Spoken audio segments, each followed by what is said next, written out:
نحمده ونصلي ونسلم على رسوله الكريم اما بعد فاعوذ بالله من الشیطان الرجیم بسم اللہ الرحمن الرحیم انی وجہت وجہی للذی فطر السماوات والارض حنیفا وما انا من المشرکین،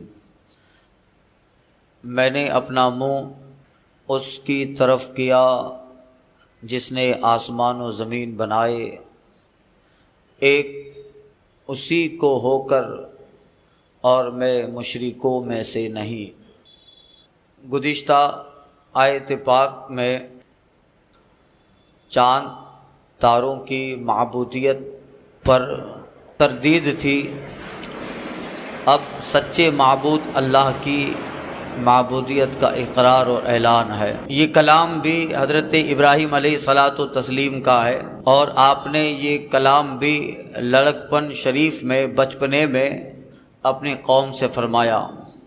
آپ فرماتے ہیں میں ان ساری چیزوں سے بیزار ہوں جنہیں تم اللہ کا شریک ٹھہراتے ہو، اور یہ بات حضرت ابراہیم علیہ السلام یقینی الہام سے کہہ رہے ہیں۔ انی وجہت وجہی للذی فطر السماوات والارض، میں نے تو اپنا منہ اس کی طرف کیا جس نے آسمان و زمین بنائے، اور آسمان میں انہی چاند ستارے اور سورج کو اسی نے بنایا، میں اس کی طرف اپنا منہ کیا اور اسی کا ہو کر، وما انا من المشرکین، اور میں مشرکوں میں سے نہیں ہوں۔ مطلب حضرت ابراہیم علیہ السلام فرما رہے ہیں کہ مجھ کو اللہ تعالیٰ نے ہمیشہ ان ساری چیزوں سے پاک رکھا، بیزار رکھا، اور میں تمہیں بھی سمجھاتا ہوں اللہ کے ساتھ ان چیزوں کو شریک نہ ٹھہراؤ۔ بہت حکیمانہ عارفانہ گفتگو فرمائی۔ اے میری قوم، تم نے اپنا شرک و کفر ان معبود باطل اور ان چاند سورج اور ستاروں کو پوجنے سے ظاہر کیا، مشرک ہو تم۔ میرا مقام اور میں تو وہ ہوں کہ اللہ تعالیٰ نے مجھے اول آفرین سے ہی اپنی ذات اور اپنی صفات کی معرفت دے دی، اور میرے دل کو اور میری ذات کو اپنی عبادت میں لگا دیا۔ ایسا نہیں کہ میں ابھی ان سے بیزار ہو رہا ہوں، ہمیشہ سے ان سے بیزار ہوں، اور ہمیشہ سے وما انا من المشرکین، میں مشرکوں میں سے نہیں ہوں۔ اس بچپن کی عمر میں اتنا عارفانہ کلام حضرت ابراہیم علیہ الصلاۃ والتسلیم کا تھا، قوم لاجواب ہو گئی، اور بالخصوص جس کو مخاطب کیا جا رہا ہے وہ آپ کا چچا آزر، جو بت پرستی نہ تھا بلکہ بت گر تھا، اور تراش کر پتھروں کو بت بناتا تھا۔ تو بت تراش بھی تھا اور بت پرست بھی تھا، خود ہی بناتا اور خود ہی بیچتا، اور اس کا واقعہ اگلی آیت پاک میں آ رہا ہے۔ وَحَاجَّ قَوْمُهُ قَالَ أَتُحَاجُّونِّي فِي اللَّهِ قال اتحاجونی فی اللہ وقد ہدانی ولا اخاف ما تشرکون به الا ان یشاء ربی شیئا وسع ربی کل شیء علما افلا تتذکرون۔ اور ان کی قوم ان سے جھگڑنے لگی۔ بات گفتگو، یہ کلام، یہ مناظرے کی طرح جو بحث چھڑ گئی تھی، اور حضرت ابراہیم علیہ الصلاۃ والتسلیم دلائل پہ دلائل دے رہے ہیں۔ اب ظاہر بات ہے کہ قوم کو تو اچھا لگے گا نہیں، ہمارے باپ داداؤں جن کو پوجتے آئے ہیں ان معبودوں کے تعلق سے ایسی گفتگو ہو رہی ہے۔ وحاج قوم ہو، اور قوم حضرت ابراہیم سے اس معاملے میں جھگڑنے لگی۔ آپ فرماتے ہیں اتحاجونی فی اللہ، کیا اللہ کے بارے میں مجھ سے جھگڑتے ہو؟ رب کے تعلق سے، رب کے بارے میں مجھے جھگڑتے ہو؟ وقد ہدانی، ارے وہ تو مجھے راہ پہ لا چکا، یعنی اس نے مجھے راہ بتا دی اور میں الحمدللہ راہ پر ہوں۔ وقد ہدانی، وہ تو مجھے راہ بتا چکا، اور جو میں بتا رہا ہوں اللہ کے بتانے سے وہی سچی راہ، سچا راستہ، وہ ہدایت ہے۔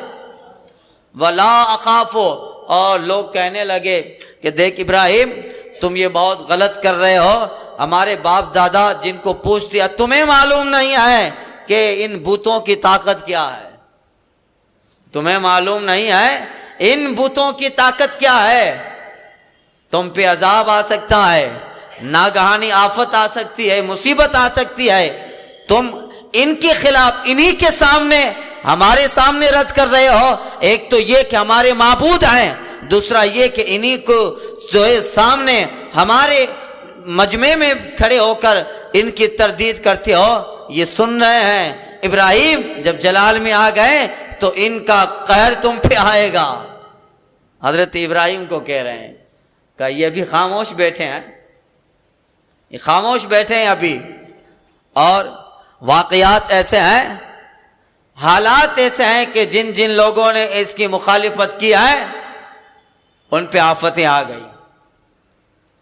اب کبھی کبھی ایسا ہوتا ہے، کبھی شیطان بھی ایسے، ابھی ہم جس زمانے میں رہ رہے ہیں مشرکین اور کفار بھی ہیں، اور کبھی کسی کے خلاف کچھ کر دو اور اچانک رات کو اس کا بیٹا انتقال کر جائے تو پھر ساری قوم اندھ وشواس کی طرف، ساری قوم اسی کی طرف، دیکھا فلاں کی برائی کیا تھا، رات کو بیٹا مر گیا۔ ہماری بھاشا میں بولتے ہیں کہ کاگڑے جو ویلوں نے ڈاڑے جو ٹوٹنو، دال شاخ کا ٹوٹنا، کوا بیٹا اسی وقت کو ٹوٹنا تھا، مگر لوگ کہتے ہیں اس کا وزن کتنا ہے کہ شاخ کو توڑ ڈالا، اب وہ انتقال کرنے والا تھا، کر گیا، اور صبح اس کا باپ کسی سے لڑ کے آیا ہے، کسی کے خلاف بول کے آیا ہے، تب لوگ کہتے دیکھا صبح اس سے جھگڑا اور رات کو یہ۔ تو اب ایسے کبھی کبھی واقعات ہو جاتے ہیں، تو پھر قوم پوری اندھ وشواس میں اسی طرف چلی، حقیقت سے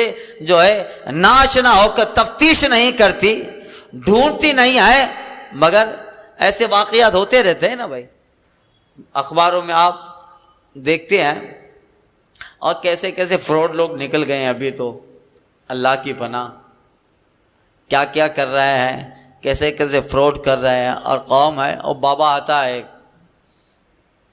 کبھی کبھی سوشل میڈیا پہ کوئی لوگ اس کی کلپ ڈالتے ہیں تو وہ بیان کرتے ہیں، اور نہ جانے کیا کیا لوگوں کو پٹی پڑھاتے ہیں، اور لوگ ہیں کہ اسی طرف پھر نہ آؤ دیکھا نہ تاؤ دیکھا، پر مجمع جہاں ہے، کریز جہاں پر ہے، بس کریز کو دیکھتے، کریڈٹ کتنی ہے، کریڈٹ جہاں ہے اسی طرف قوم چلی جاتی ہے۔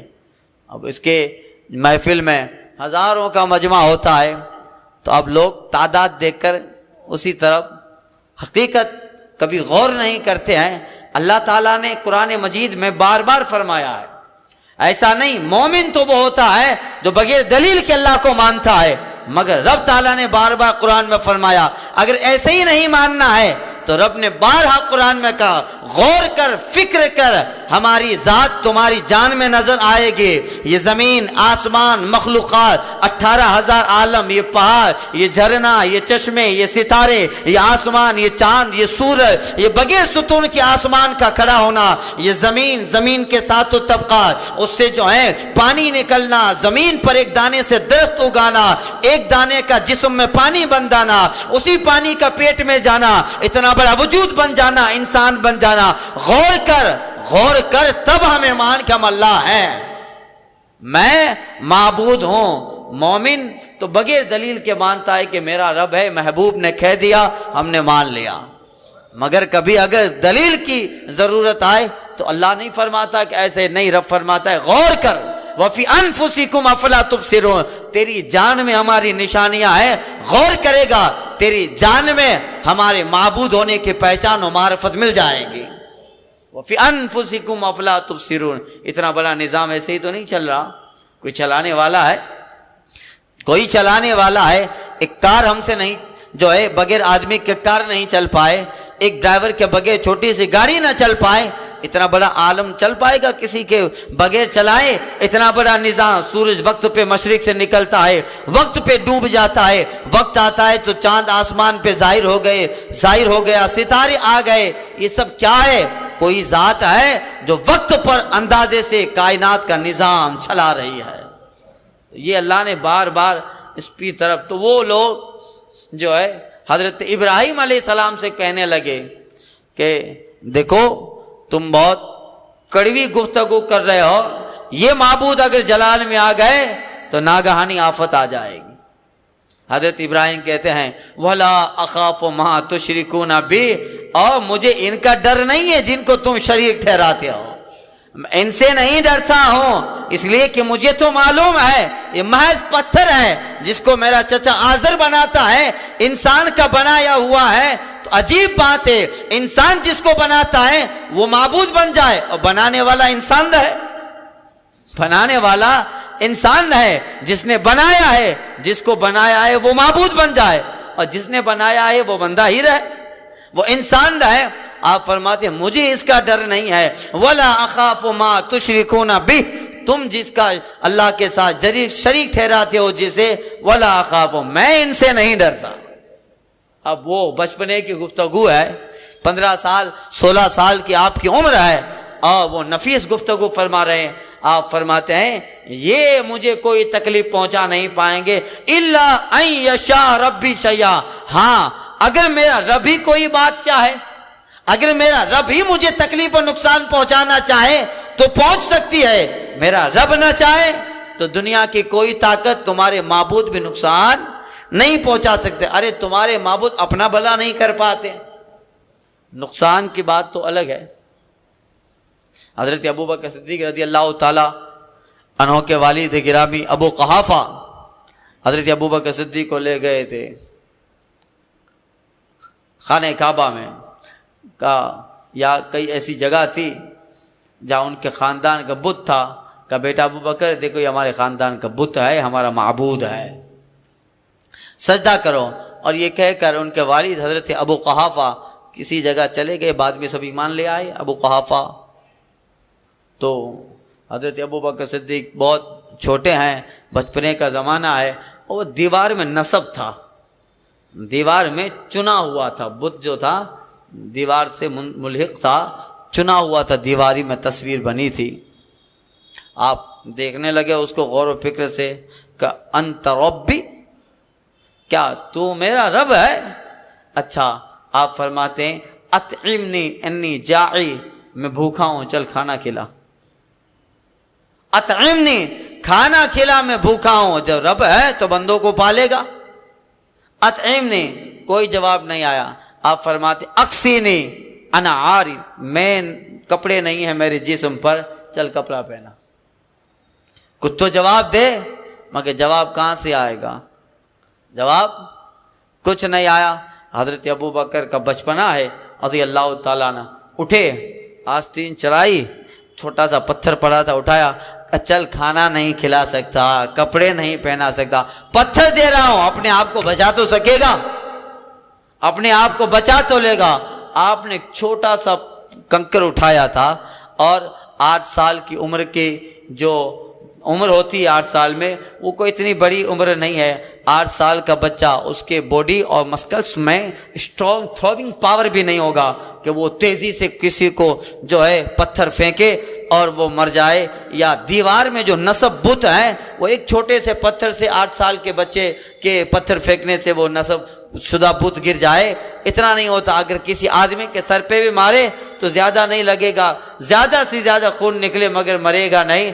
8 سال کی عمر میں چھوٹا سا پتھر کنکر اٹھایا اور ایسا مارا ہے کہ دیوار میں نصب جو بت تھا وہ اس سے ٹوٹ کر الگ ہو کر نیچے زمین پہ اوندھا منہ گرا۔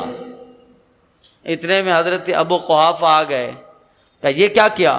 حضرت ابوبکر صدیق کو رضی اللہ تعالیٰ نے تھپڑ مار دی کہ ہمارے معبود کو گرا دیا۔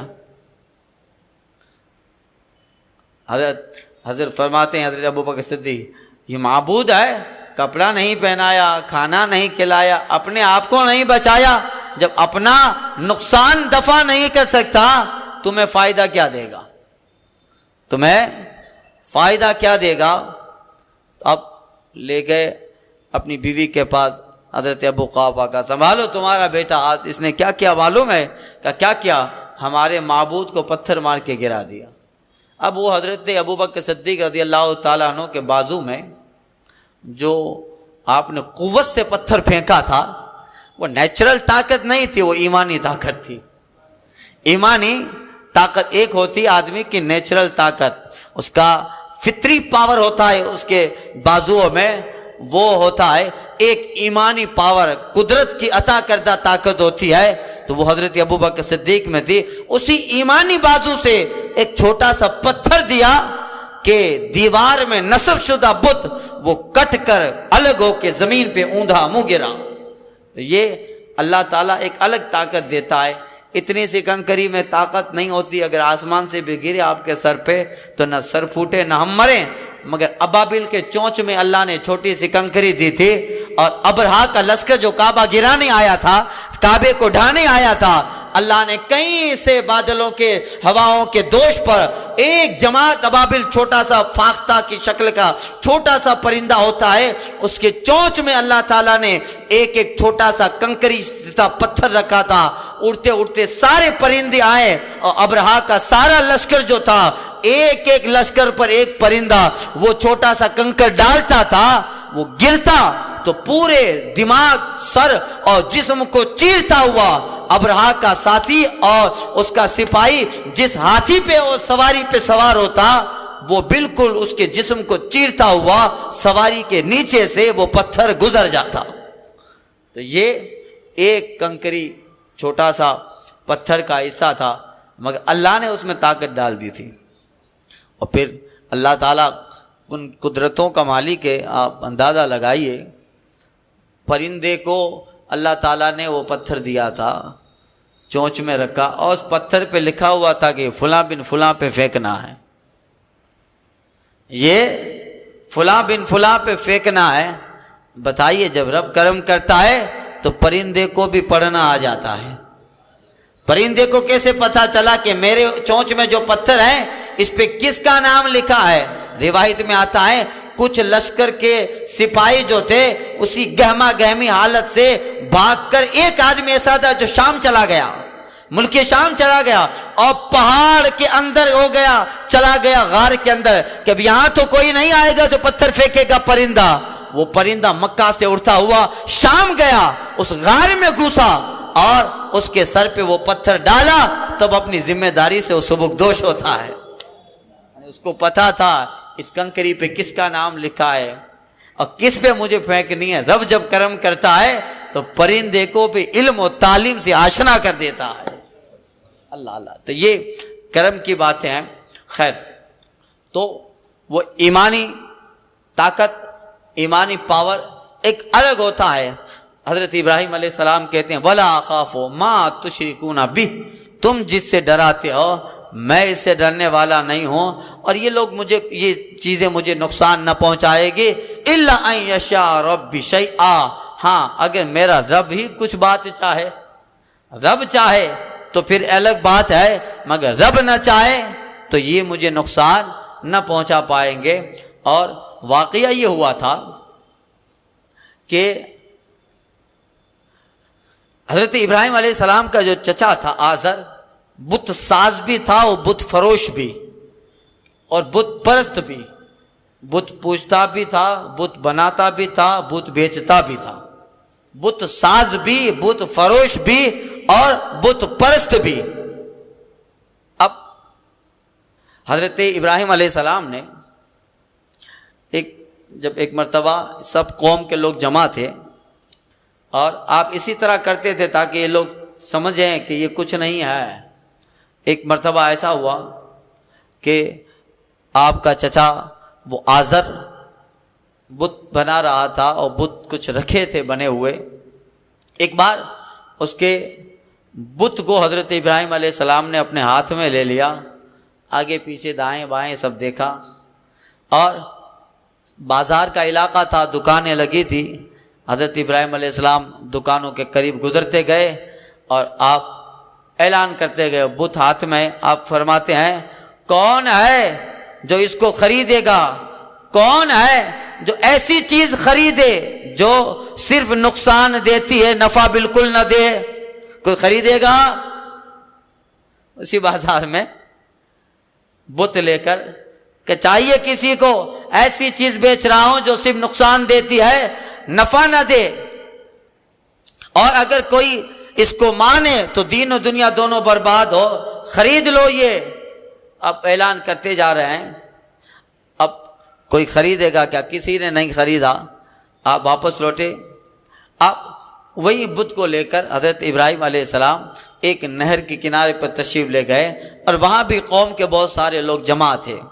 نہر کے کنارے پر گئے اور اس کے منہ میں پانی ڈالا اور اس کو پانی میں ڈبو رہے تھے، منہ میں پانی ڈالا اور اس کے منہ کے بل پانی میں ڈبو کر بول رہے تھے کہ پی لو، کب سے میرے ساتھ گھوم رہے ہو، دھوپ میں تھکاوٹ لگی ہوگی، پی لو۔ یا یہ سب کام آپ قوم کے سامنے کر رہے ہیں، اس پر آپ کی قوم اور آپ کا چچا جو آزر تھا، پوری قوم جل گئی، غصے میں آ گئی اور کہنے لگی ابراہیم تم ان حرکتوں سے بعد آ جاؤ، ورنہ تمہیں معلوم نہیں ہے ان بتوں کی طاقت اور ان کے پاس کتنا پاور ہے۔ آپ فرماتے ہیں کہ نہیں، وہ تمہارے نزدیک پاور والے ہیں، میں تمہیں بتانا چاہتا ہوں کہ جو اپنا فائدہ نہیں کرے گا وہ تمہارا فائدہ کیسے کر سکتا ہے۔ اس لیے یہ پورا واقعہ اس وقت پیش آیا، اسی کا ذکر اللہ فرماتا ہے وَحَاجَّهُ قَوْمُهُ، اور ابراہیم بولے اور ان کی قوم ان سے جھگڑنے لگے۔ آپ بولتے کیا اللہ کے بارے میں جھگڑتے ہو؟ وَقَدْ هَدَانِي، وہ تو مجھے راہ بتا چکا، وَلَا أَخَافُ مَا تُشْرِكُونَ بِهِ، میں ان سے نہیں ڈرتا جن کو تم شریک ٹھہراتے ہو، الا ان یشاء ربی شیئا، مگر یہ کہ میرا رب کوئی بات چاہے، وسع ربی کل شیء علما، سنو میرے رب کا علم ہر چیز کو گھیرے ہے، محیط ہے، میرے رب کا علم ہر چیز کو گھیرے ہے۔ افلا تتذکرون، تو کیا تم نصیحت نہیں پکڑتے؟ ابھی بھی تمہیں سمجھ میں نہیں آیا میں کیا بتانا چاہتا ہوں اور میں کیا کہنا چاہتا ہوں؟ وَكَيْفَ أَخَافُ مَا أَشْرَكْتُمْ وَلَا تَخَافُونَ أَنَّكُمْ أَشْرَكْتُمْ بِاللَّهِ، آپ فرماتے ہیں اور میں تمہارے شریکوں سے کیوں ڈروں، میں ان سے کیوں ڈروں، میں تمہاری شریکوں سے کیوں ڈروں، اور تم نہیں ڈرتے کہ تم نے اللہ کا شریک ٹھہرایا۔ جب تم اللہ کا شریک ٹھہراتے ہو ان کو، اور تم رب سے نہ ڈرے جو حقیقی رب ہے، تو میں ان سے ڈروں گا جن کو تم اللہ کا شریک ٹھہراتے ہو۔ وَكَيْفَ أَخَافُ مَا أَشْرَكْتُمْ، میں تمہارے شریکوں سے کیسے ڈروں گا، وَلَا تَخَافُونَ أَنَّكُمْ أَشْرَكْتُمْ بِاللَّهِ، اور تم نہیں ڈرتے کہ تم نے اللہ کا اسے شریک ٹھہرایا، وَمَا لَمْ يُنَزِّلْ بِهِ عَلَيْكُمْ سُلْطَانًا، کہ جس پر اس رب نے کوئی سند نہیں اتاری ہے، دلیل نہیں اتاری ہے کہ ان کو مانا جائے۔ ان کو ماننے کی نہ کوئی عقلی دلیل ہے، نہ کوئی نقلی دلیل ہے، نہ ان کو ماننے کا کوئی زاویہ دماغ میں آ سکتا ہے۔ لم ينزل به علیکم سلطانہ، تم پہ اس پر کوئی دلیل سند نہیں اتری ہے کہ ان کو مانا جائے۔ بغیر دلیل بغیر سند کے مانتے ہو، اب ماننے کے لیے کچھ نہ کچھ تو دلیل ہونی چاہیے۔ فَأَيُّ الْفَرِيقَيْنِ أَحَقُّ بِالْأَمْنِ، آپ فرماتے ہیں تو دونوں گروہ میں امان کا زیادہ سزاوار کون ہے، کون زیادہ امن والا ہے؟ ان کنتم تعلمون، بتاؤ اگر تم جانتے ہو، بتاؤ یہ صحیح ہے یا جو میں کہہ رہا ہوں وہ صحیح ہے۔ میں جو کہہ رہا ہوں وہ دلیلوں سے کہہ رہا ہوں، اور میں ابھی تک جتنی بھی باتیں کر چکا سب میں حکمتیں ہیں، حکیمانہ باتیں، دلیلیں ہیں، اور جنہیں تم مانتے ہو ان کو ماننے کی کوئی دلیل نہیں ہے۔ لم ينزل بی علیکم سلطانہ، اس پر رب نے کوئی سند نہیں اتاری ہے، کیا اس کو مانا جائے یا کسی کی تحریر نہیں ہے، نہ عقل میں آئے نہ نقل میں آئے، کسی اعتبار سے ان کو مانا نہ جائے۔ ان الذین آمنوا ولم یلبسوا ایمانہم بظلم، ہاں وہ جو ایمان لے آئے اور اپنے ایمان میں کسی ناحق کی آمیزش نہ کی، ہاں جو ایمان لے آئے خالص خلوصا للہ، اللہ کے اوپر خالص ایمان لے آئے، ولم یلبسوا ایمانہم بالظلم، اپنے ایمان میں کسی ناحق کی آمیزش نہ کی، یعنی اللہ کے ساتھ کسی کو شریک نہ ٹھہرایا، خالص مومن بنے رہے، اولئک لہم الامن انہی کے لیے امن ہے، سلامتی ہے، انہی کے لیے اطمینان ہے، انہی کے لیے امن ہے۔ وہم مہتدون، اور وہیں رائے حق پر ہیں، جو ایک اللہ کو ماننے والے ہیں۔ تو یہ حضرت ابراہیم علیہ السلام کا ذکر ہوا، اور پھر آگے ایک دوسری آیت کریم آ رہی ہے، وَتِلْكَ حُجَّتُنَا آتَيْنَاهَا إِبْرَاهِيمَ عَلَىٰ قَوْمِهِ، اور یہ ہماری دلیل ہیں کہ ہم نے ابراہیم کو اس کی قوم پہ عطا فرمائی۔